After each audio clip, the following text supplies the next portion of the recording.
Hello students, કેમ છો બધા? મજામાં? લાસ્ટ સેશન આપણું ખૂબ જ અગત્યનું હતું, એમાં સદિશ વિશે ચર્ચા કરી. આજે હવે સદિશોના થોડાક ગુણધર્મો વિશે ચર્ચા કરવી છે. બહુ ઇઝી છે, બહુ જમાવટવાળા ટોપિક છે, તો જાજી રાહ ન જોતા આપણે ચર્ચા કરીએ. ચાલુ ધ્યાન રાખજો. સદિશનો વાસ્તવિક સંખ્યા સાથે નો ગુણાકાર. ચાલો, સદિશનો વાસ્તવિક સંખ્યા સાથે ગુણાકાર કરવામાં આવે તો શું થાય? રેડી? ચાલો, જેમ કે આપણે ચર્ચા કરીએ કે કોઈ એક સદિશ છે, સદિશ એ. ચાલો, આ સદિશ એ છે. હવે આ સદિશને હું 2 વડે ગુણું તો ચાલો સમજજો બરોબર. સદિશ એ ને 2 વડે ગુણતા, ચાલો આ સદિશને 2 વડે ગુણું તો શું થાય? સિમ્પલ છે, 2 વડે ગુણું તો આ સદિશનું માન ડબલ થઈ જાય. સિમ્પલ છે. શું થાય? 2 વડે ગુણું તો શું થશે? સદિશનું માન ડબલ થઈ જશે. એટલે શું થાય? ચાલો જોજો. થોડોક નાનો વેક્ટર દોરી નાખું. ચાલો, હવે આ એ છે તો 2a કેવડો થાય વિચારો જો, તમે કહેજો મને. હાલો, તો આ 2a થઈ ગયો. સિમ્પલ છે. 2a દિશા કઈ રહી? તો કે ઈ ને ઈ જ રહી, પણ મૂલ્ય કેટલું થઈ ગયું? તો કે સદિશનું બમણું થઈ ગયું. તો આવી રીતે આપણે કોઈ વ્યાપક લઈએ. સપોઝ હું એમ કહું કે 3 વડે ગુણવામાં આવે તો 3 વડે ગુણવામાં આવે તો શું થાય? બરોબર, તો શું થાય? તો કાંઈ ન થાય. 3 વડે ગુણવામાં આવે તો સદિશ એ ની કિંમત 3 ગણી થઈ જાય. એની જગ્યાએ 1/2 વડે ગુણવામાં આવે તો શું થઈ જાય? તો કે સદિશ એ ની કિંમત અડધી થઈ જાય. ચાલો, જેમ કે સાંભળજો બરોબર. સદિશ એ ને 1/2 વડે ગુણતા શું થાય? 1/2 વડે ગુણતા એટલે શું થશે? સિમ્પલ, અડધું થઈ જાય. તો શું થશે? વેક્ટર એ આવડો છે, વેક્ટર એ ડ્રો કરું ફરીથી હું. આ વેક્ટર એ, તો અડધો વેક્ટર કેવડો થાય? સિમ્પલ, તમે સમજી શકો છો આટલો, a/2 વેક્ટર. સિમ્પલ. તો શું થાય? સદિશને વાસ્તવિક સંખ્યા ધન સંખ્યા વડે ગુણવામાં આવે તો એનું મૂલ્ય એટલા ગણું થાય અને દિશા બદલતી નથી. એટલે હવે હું વ્યાપક સ્વરૂપમાં જવા માંગુ છું. ધ્યાન રાખજો. ચાલો, શું થશે? વ્યાપક સ્વરૂપમાં જઈએ, પણ એ પહેલા 1 મિનિટ આપણે કામ કરીએ. ચાલો જોજો. હવે આવું કહો તો સદિશ એને -2 વડે ગુણવામાં આવે તો, હાલો કોણ કહેશે? સદિશ એને -2 વડે ગુણવામાં આવે તો, ચાલો વેક્ટર એ કોણ છે? તો કે વેક્ટર હું પાછો ડ્રો કરી દઉં તમને. વેક્ટર એ, ચાલો હવે આને -2 વડે ગુણવામાં આવે તો શું થાય? તો તમે સમજી શકો છો, થાશે -2a. ચાલો, -2a થાય. હવે આ -2a નો મતલબ શું થાય? કોઈ કહેશે? પહેલા વિચારીને મને જવાબ આપજો. -2a નો મિનિંગ શું થશે? બહુ ઇઝી છે અને બહુ સમજવા જેવો છે. -2a નો મતલબ શું છે? What do you mean by -2? તો -2 એવું સૂચવે છે કે સદિશ એ ની કિંમત 2 ગણી થઈ, મૂલ્ય 2 ગણું થયું, પણ આ માઇનસ દિશાના છે. એટલે હવે જે નવો સદિશ બન્યો છે એ નવો સદિશ નું મૂલ્ય એ કરતા બમણું છે, પણ એની દિશા એ થી માઇનસ છે. જુઓ, માઇનસ એનો મતલબ, માઇનસનો મતલબ માઇનસ છે એ દિશા સૂચવે છે, અને માઇનસ કોને લાગુ પડ્યા છે? તો કે એને. મતલબ મૂલ્ય કેટલું થશે? તો કે મૂલ્ય 2 ગણું જ થાય, પણ આજે માઇનસ શું સૂચવે છે? માઇનસ દિશા સૂચવે છે. મતલબ કે નવો સદિશ બન્યો. સપોઝ આ બી નામનો સદિશ બન્યો, આપણે એવું કહી દઈએ બી નામના સદિશની કિંમત શું છે? તો કે -2a. તો આ શું સૂચવે છે? કે આ સદિશ, કે જે સદિશની કિંમત છે 2a, સદિશનું મૂલ્ય શું છે? તો કે 2a, પણ દિશા માઇનસ, એટલે a થી વિરુદ્ધ. તો શું થાય? સમજો બરોબર રીતે. બહુ ઇઝી વસ્તુ છે. આ a નો 2a સાહેબ. ચાલો, આ 2a, પણ દિશા મારે કઈ દેવી પડશે? તો કે a થી વિરુદ્ધ. આ a છે તો આ માઇનસ એની દિશા થઈ. સિમ્પલ. મતલબ કે જો તમે ધન વડે ગુણો છો તો શું થાય, ઋણ વડે ગુણો છો તો શું થાય, એ સમજવું જરૂરી છે.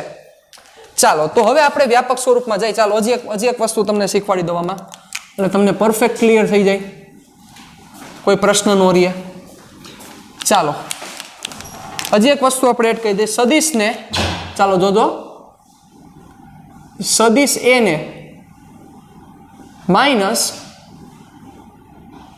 3 વડે ગુણતા, ચાલો શું થશે કયો જોઈ, સદિશ એને -3 વડે ગુણતા, ચાલો તો શું થાય કોઈ કહેશે, સમજો બરોબર, -3 વડે ગુણતા, ચાલો વેક્ટર એ સપોઝ આમ છે, આ વેક્ટર એ છે એવું માની લ્યો, તો બી બરાબર શું થયું પહેલા એ સમજો, બી બરાબર થયું -3a, બચ્ચાઓ બી બરાબર થયું -3a, તો એક વસ્તુ વિચારો કે હવે અહીંયા આ જ વસ્તુ તમને અહીંયા પહેલા સમજાવી દઉં, તો અહીંથી હું આનો મોડ લઉં, મોડ બી, તો અહીંયા હું મોડ લઉં એટલે કે મૂલ્ય લઉં, તો મારે આ બાજુ પણ મૂલ્ય લેવું પડશે -2a, તો -2 નું શું થઈ જાય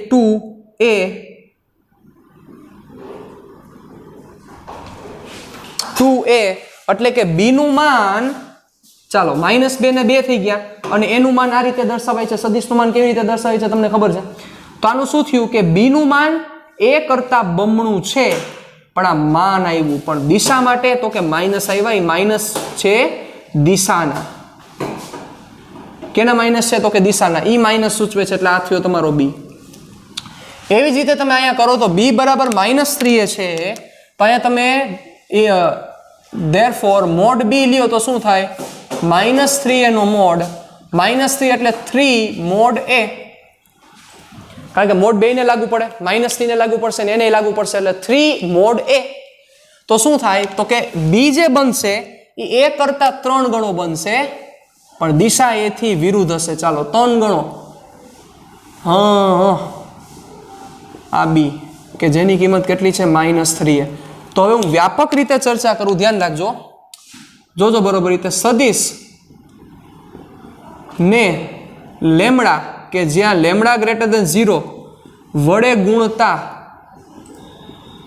ચલો સદિશ ને લેમડા કે જ્યાં લેમડાની કિંમત >0 છે એના વડે ગુણવામાં આવે તો શું થાય, સમજો બરોબર રીતે, ગુણતા આપણે જેમાં એક વસ્તુ એડ કરી દઈએ, સદિશ એ ને લેમડા વડે ગુણતા શું થશે, તો કે નવો સદિશ બને, સદિશ બન્યો સપોઝ બી, તો શું થાય લેમડા ઇન્ટુ એ, ક્લિયર, અને લેમડા >0 એટલે આ કેસ બની ગયા, વિચારો, તો હવે અહીંયા હું મોડ લઉં તો શું થાય, mod B is equal to, આ તો પ્લસ જ હોય એટલે લેમડા મોડ એ, તો આમાં શું લખવું પડશે, નવો મળતો સદિશ, નવા મળતા સદિશનું માન લેમડા ગણું થાય છે, પરંતુ દિશા અચળ રહે છે.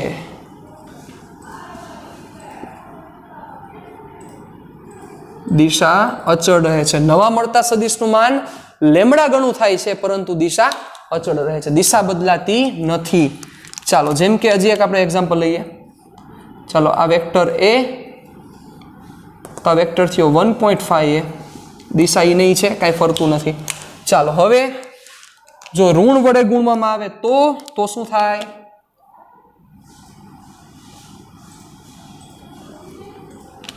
બહુ અગત્યની ચર્ચા ચાલી રહી છે, એટલે જરાય એમાં મિસ્ટેક ન થાય, જરાય તમે આગા પાછા ન થાવ, ધ્યાન રાખજો. સદિશ એને λ0 વડે ગુણતા શું થાય, ચાલો λ0 એટલે તમે સમજી શકો છો, B is equal to lambda A, આ લેમડાની કિંમત ઋણ હશે, લેમડા કેવો છે ઋણ, ચાલો તો પેલા મોડ લ્યો, તો મોડ લેમડા એ, તો આ લેમડાની કિંમત કેવી થઈ જશે ધન, એટલે મોડ લેમડા અને મોડ એ, તો કિંમત તો કેટલા ગણી થઈ, મૂલ્ય કેટલું ગણું થયું, લેમડા ગણું જ થાય, પરંતુ દિશા એ થી વિરુદ્ધ થઈ જાય છે, સિમ્પલ છે, એ થી વિરુદ્ધ થઈ જશે. ચાલો તો એક આપણે એડ કરી દઈએ, નવા મળતા સદિશનું માન લેમડા ગણું થાય છે, મોડ લેમડા, પરંતુ દિશા એ થી વિરુદ્ધ થાય છે. દિશા એ થી વિરુદ્ધ થાય છે. સપોઝ આવું છે, ચાલો આ એ -1 વડે ગુણું તો શું થાય? યસ -1. તો મૂલ્ય એટલું જ પણ દિશા એકબીજાથી વિરુદ્ધ છે. તો આ વસ્તુ ધ્યાન રાખવાની થશે. ચાલો હવે એકમમાં ચર્ચા કરી તો નવા મળતા સદિશનું એકમ શું થાય? ચલો નવા મળતા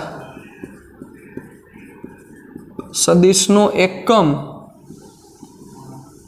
ચાલો નવા મળતા સદિશનો એકમ શું થશે? કારણ કે લેમડા છે એ કોઈ વેલ્યુ જ હોય એવું જરૂરી નથી, એ કોઈ અદિશ રાશિ પણ હોઈ શકે છે. કારણ કે વાસ્તવિક સંખ્યા એટલે કોઈ અદિશ રાશિ પણ હોઈ શકે છે. તો શું થશે નવા મળતા સદિશનો એકમ? ચાલો સપોઝ b = લેમડા * a થયું તો શું થાય? b નો એકમ શું થાય? તો કે b ના એકમ માટે તમારે લેમડાનો એકમ અને a નો એકમ, આ બંને એકમનો તમારે શું કરવો પડશે? ગુણાકાર કરવો પડશે. ઉદાહરણ તરીકે ચાલો હું આવું લખું, સપોઝ આપણે આવું વિચારીએ, ધ્યાન રાખજો, એકાદું આપણે ગોતી. ચાલો ખાલી આપણે આવું લખી a * t, હે a * t. તો વિચારો જોઈ આના બરાબર સપોઝ એકાદો સદિશ બન્યો, આપણે એને અત્યારે હું v કહી દઉં છું. ચાલો બરાબર, a એટલે પ્રવેગ, t એટલે સમય, આંખો જોઈ મગજ, a એટલે પ્રવેગ, t એટલે સમય. હે તો વિચારો જોઈ આ જે t છે એને ભાગ કોના જેવો ભજવો? લેમડા જેટલો જ ભજવો. તો આ જે v નો એકમ મળે તો v ના એકમમાં તમારે a નો એકમ પણ લેવો પડે અને t નો એકમ પણ લેવો પડે. એટલે લેમડા હંમેશા એકમ રહિત હોય એવું જરૂરી નથી, બની પણ શકે એકમ રહિત હોય, ન પણ હોય. તો તમારે શું કરવાનું? લેમડાનો જે એકમ છે એ પણ કન્સિડર કરવાનો, ન હોય તો નહીં લેવાનું, અને હોય તો એ લેમડાનો એકમ લઈને પછી તમારો નેટ આન્સર આવશે. આ વસ્તુ મગજમાં રાખવી પડશે. તો આ હતું સદિશનો વાસ્તવિક સંખ્યા સાથે ગુણાકાર કરવામાં આવે તો શું થાય, સદિશને વાસ્તવિક સંખ્યા સાથે મલ્ટીપ્લાય કરવામાં આવે તો શું થાય. રેડી? ચાલો વધીએ આગળ, જોજો બરોબર રીતે. હવે અને ખૂબ જ અગત્યનો પ્રશ્ન, ખૂબ જ અગત્યની ડિસ્કશન, જેનું નામ છે સદિશના સરવાળા અને સદિશની બાદબાકી. ચાલો એમાં સ્ટેપિંગ વાઇઝ હું કહું એ પ્રમાણે તમારે કરતું જવું પડશે, એટલે આવડી જશે. કાંઈ એમાં નવીન વસ્તુ નથી. સદિશના સરવાળા અને સદિશની બાદબાકી, તો એમાં બે રીત છે સદિશના સરવાળા અને બાદબાકી કરવામાં. પહેલા આપણે સરવાળો શીખીશું. બે રીત છે, એક છે ત્રિકોણની રીત અને બીજી રીત છે સમાંતર બાજુ ચતુષ્કોણની રીત, એટલે સબાચકોની રીત. બે રીત છે, એક ત્રિકોણની રીત અને સબાચકોની રીત. સબાચકોની રીત આપણા માટે બહુ જ ઇમ્પોર્ટન્ટ છે, પણ એ સમજવા માટે પહેલા ત્રિકોણની રીત પરફેક્ટ આવડવી જરૂરી છે. રેડી? ચાલો એટલે પહેલા આપણે ત્રિકોણની રીત સમજીએ.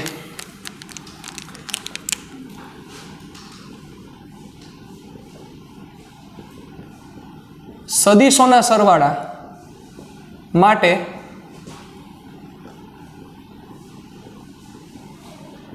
ત્રિકોણની રીત, સદિશોના સરવાળા માટે ત્રિકોણની રીત. ચાલો ધ્યાન રાખજો. ધારો કે આપણે આવું કરવું છે, બે વેક્ટર છે આપણી પાસે, જોજો ધ્યાન રાખજો.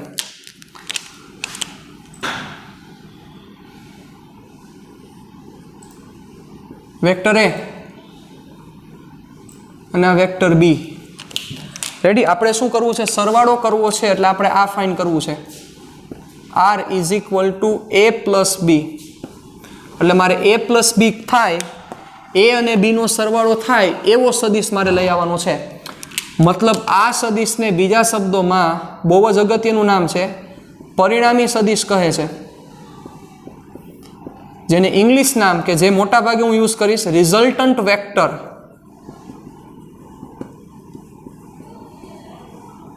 કયો વેક્ટર? Resultant vector. પરિણામી સદિશ રિઝલ્ટન્ટ વેક્ટર. પરિણામી મતલબ આનો મિનિંગ એવો થાય કે આની નેટ ઇફેક્ટ કેટલી આવે છે, નેટ અસર કેટલી આવે છે. મતલબ a અને b બે સદિશ જુદા જુદા છે, દિશા જુદી જુદી છે, મૂલ્ય જુદા જુદા છે, એ બંનેને ભેગા કરવામાં આવે તો એની પરિણામી અસર કેટલી આવે, એટલે આનું નામ છે પરિણામી સદિશ. કેવો સદિશ? તો કે પરિણામી સદિશ, કે જેમાં મેં a અને b નો સરવાળો કરેલો છે, that is resultant vector. Okay, ચાલો ધ્યાન આપજો. કેમ કરશું? બહુ સિમ્પલ છે રૂલ્સ એને તમારે ફોલો કરવાના છે એટલે બધી વસ્તુ ક્લિયર થઈ જશે. ચાલો સૌથી પહેલું તમારે a પ્લસ બી જોઈએ છે, આ તમારે જોઈએ છે. તો સૌથી પહેલા એ સદિશને કિડનેપ કરો. ચલો અહીંથી એ સદિશને કિડનેપ કરો, મૂકી દો. સમજો, એ સદિશને ઉપાડી લો, મૂકી દો. ચાલો જોજો, આ સદિશ એ મેં ઉપાડી લીધો, સદિશ એને કિડનેપ કરીને મેં અહીંયા મૂકી દીધો. થોડુંક આગા પાછું દેખાય તો તમને સમજાઈ જવું જોઈએ, મેં અહીંયા એ ડ્રો કરેલો છે. ચાલો હવે શું કરવાનું છે? બે વસ્તુ મેં કીધી હતી, આને શીર્ષ કહેવાય અને પૂછ કહેવાય, આને પૂછ કહેવાય અને શીર્ષ કહેવાય. યાદ કરો, સદિશનું માથું એટલે હેડ, ટેલ. હવે તમારે શું કરવાનું છે? પેલા સદિશના માથા ઉપર બીજા સદિશની પૂછ રાખવાની છે તમારે. શું બોલ્યો? ભાગી ગયા માર્કેટમાંથી? નહીં, ભાગે બીજા આપણે નહીં. પેલા સદિશના માથા પાસે બીજા સદિશની પૂછ રાખવાની છે. એનો મતલબ કે તમારે હવે આ વેક્ટરને કિડનેપ કરવાનો છે. ચાલો કિડનેપ કરો, અહીંથી કિડનેપ કરીને અહીંયા એવી રીતે મૂકો કે જેથી પેલા સદિશના માથા ઉપર બીજાની પૂછ આવે. એટલે આ વેક્ટર હું અહીંયા ડ્રો કરું છું, જોજો.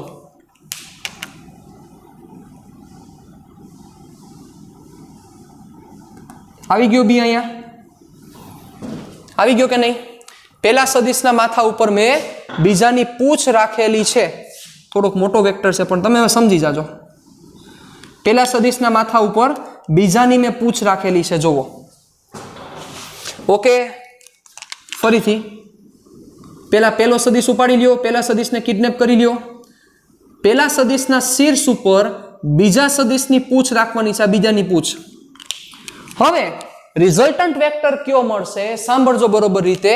રિઝલ્ટન્ટ વેક્ટર મળશે પેલા સદિશની પૂછ અને બીજાનું હેડ. ઈ બેયને તમે જોઈન્ટ કરો એટલે જે સદિશ મળે ઈ સદિશને પરિણામી સદિશ કહેવાય. કયો સદિશ કહેવાય? પરિણામી સદિશ. કોને જોઈન્ટ કરવાના છે? ફરીથી પેલા સદિશની પૂછ અને બીજા સદિશનું શીર્ષ. પેલાની પૂછ એટલે આ, બીજાનું શીર્ષ એટલે આ. ઈ બંનેને જોઈન્ટ કરી દો. ચાલો, એટલે આ જે સદિશ મળ્યો, આ સદિશ મળ્યો r is equal to a plus B. r is equal to a plus B. તો એ તમને જે બ્લેક કલરનો દેખાડેલો છે એ તમને પરિણામી સદિશ મળ્યો કે જેનું હેડ આ એનું હેડ છે સાહેબ. સિમ્પલ, વાત પૂરી થઈ ગઈ. તો આ પરિણામી, આ સરવાળો થયો સદિશનો સરવાળો. બહુ ઇઝી વસ્તુ છે. ચાલો હવે એના હું સ્ટેટમેન્ટ લખી નાખું છું, એના હું નિયમ લખી નાખું છું. શું કર્યું મેં? સૌથી પહેલા પ્રથમ સદિશને ડ્રો કરો, પ્રથમ સદિશ દોરો. પેલા સદિશના શીર્ષ ઉપર બીજા સદિશની પૂછ આવે એવી રીતે બીજો સદિશ દોરો. પછી પેલા સદિશની પૂછ અને બીજાનું શીર્ષ જોડી દો. જોડતા મળતો વેક્ટર પરિણામી સદિશ થશે કે જે a પ્લસ બી સૂચવે છે. કેવું? સાવ ઈઝી છે ને? જમાવટ આવે છે ને? શું કરવાનું છે તમારે? પેલા સદિશ, સૌ પ્રથમ પેલો સદિશ દોરો. ચાલો શોર્ટ એન્ડ સ્વીટમાં હું લખું છું. સૌ પ્રથમ એ દોરો. ચાલો પછી એના શીર્ષ પર બીની પૂછ આવે તેવી રીતે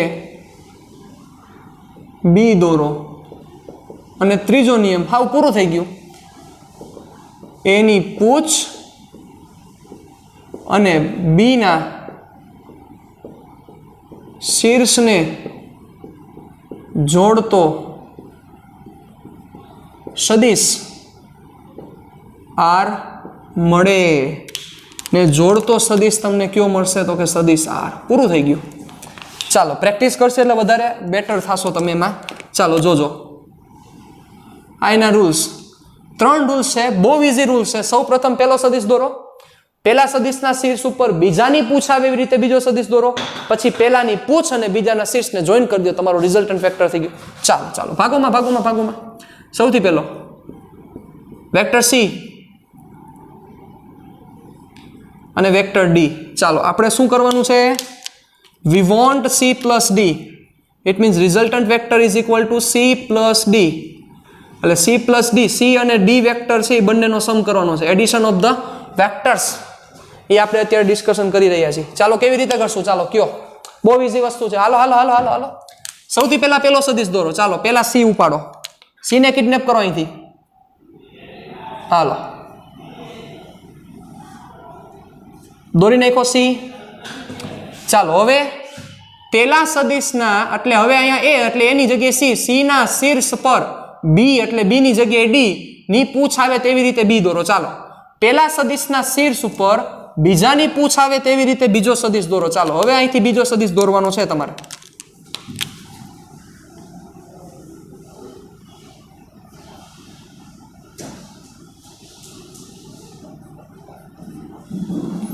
દોરી નાખો બીજો સદિશ. સાવ સિમ્પલ.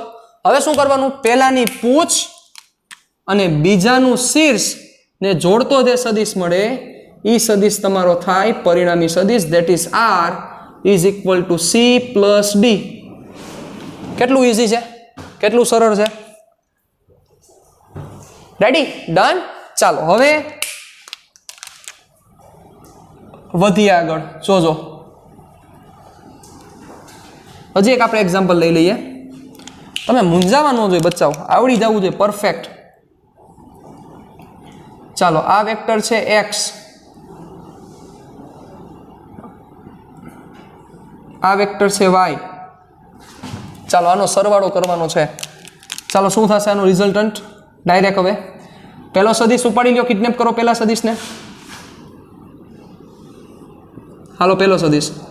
હવે પહેલા સદિશની પૂછ ઉપર, પહેલા સદિશના શીર્ષ ઉપર બીજાની પૂછ અહીંથી કિડનેપ કરો એવી રીતે અહીંયા રહી જાય. ચાલો જોજો.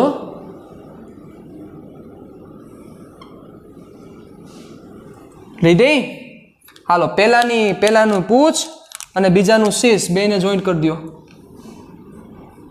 That is resultant vector. કામ પૂરું. જરાય માથાકૂટમાં નહીં પડવાનું. હા ઈઝી વસ્તુ છે. ક્લિયર?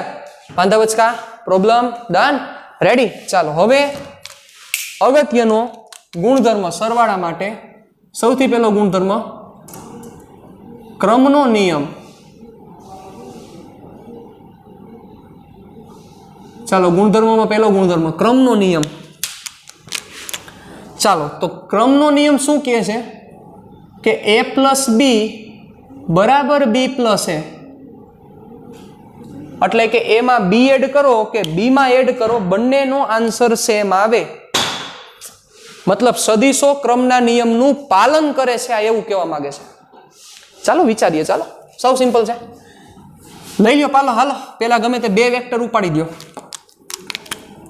જોજો આ ઈઝી છે. વેક્ટર એ,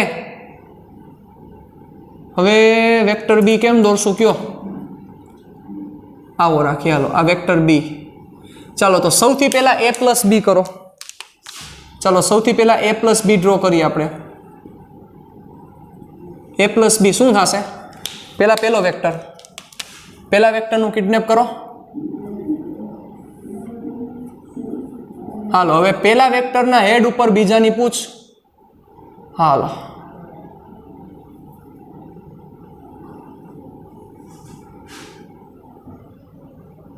રેડી. ચાલો તમે પરફેક્ટ દોરી શકો, મારે તો કદાચ આમ મિસ્ટેક થતી હોય. ચાલો આ રિઝલ્ટન્ટ વેક્ટર આવ્યો. જોજો જરાય ભૂલ ન થાય. રિઝલ્ટન્ટ વેક્ટર એટલે આને કહી દઉં R1. અહીંયા આપણે બરાબર કહી દઈએ R1. રેડી? કારણ કે આપણે એવું પ્રૂવ કરવું છે ને R1 ને R2 બે કેવા થાય? સેમ થાય. ચાલો હવે શું કરવાનું છે? B પ્લસ એ. તો સૌથી પહેલા તમારે શું કરવું પડશે? પહેલા બી ને કિડનેપ કરવો પડશે. ચાલો B પ્લસ એ એટલે પહેલા બી ઉપાડો, પહેલા બી ડ્રો કરવો પડશે નીચે. ચાલો એટલે પહેલા હું હેડિંગ કરી દઉં B plus A is equal to R2. ચાલો હવે ઈ ડ્રો કરી છે આપણે. જોજો હાલો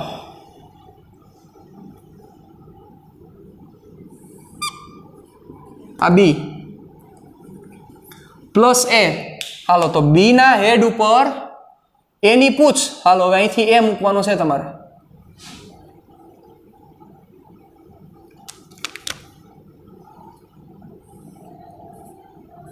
હાલો આ એ તો બી ની પૂછ અને એનું શીર્ષ સિમ્પલ આવી જાઓ માર્કેટમાં. This is R2. હવે જોવો તો R1 અને R2 બે સેમ દેખાય છે કે નહીં? જોવો જોઈએ વ્યવસ્થિત રીતે. દેખાય છે કે નહીં? જોવો જોઈએ. બે સરખા જ થાય, કારણ કે હજી આ પરફેક્ટ ડ્રો નથી થયું. પરફેક્ટ ડ્રો થાય તો તમને સરખા જ લાગે. ઉભા રહ્યો, તમે પરફેક્ટ ડ્રો કરો ને તમને પરફેક્ટ લાગે. ટ્રાય કરો, ઉભા રહ્યો છે. તમારા ઘર તો મસ્ત હોય ને બધું, સ્કેલ નહીં, હે ને?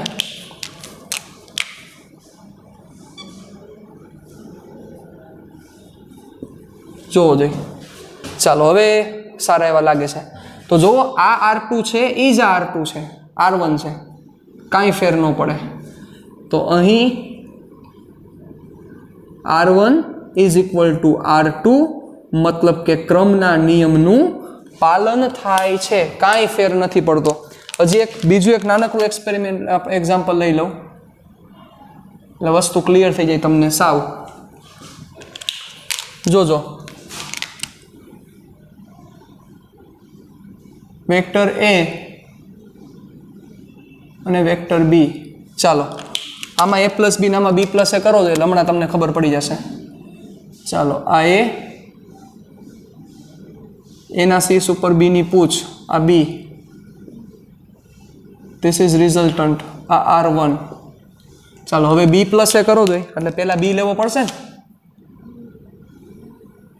ચાલો આ B, હવે B ના શીર્ષ ઉપર A ની પૂછ, હાલો એટલે A, આ રિઝલ્ટન્ટ R2. વિચારો તો હવે R1 ને R2 સેમ જ છે. Here R1 is equal to R2. તો આ થયા સદિશના સરવાળા અને એમાં ક્રમનો નિયમ. હવે પછી આપણે જ્યારે મળવાનું છે, જ્યારે ડિસ્કશન કરવાની છે, ત્યારે આપણે જૂથના નિયમમાં જશું. જૂથના નિયમ વિશે ચર્ચા કરશું, સદિશોની બાદબાકી સમજશું. પછી શૂન્ય સદિશની મહત્વતા બહુ અગત્યની છે, એના વિશે પણ ચર્ચા કરશું. બધું આજના દિવસમાં ભેગું નહીં થઈ શકે. રેડી? ચાલો, પણ મારે તમને થોડાક હલવાડવા છે એટલે એક વસ્તુ કરતો જાઓ. ચાલો, સેકન્ડ લો, જૂથનો નિયમ, લો ઓફ એસોસિએશન. ચાલો, આ જૂથનો નિયમ એવું કહેવા માંગે છે કે A plus B plus C કરો કે A plus B plus C કરો કે, હજી કન્ટિન્યુ તમે લખજો, મારે નહીં દેખાય પછી તમને, કે પછી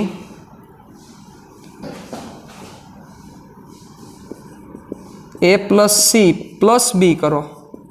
આ ત્રણેય વસ્તુ સેમ થાય. આ જૂથનો નિયમ સૂચવે છે કે A પ્લસ B એટલે A પ્લસ B માં C ને ઉમેરો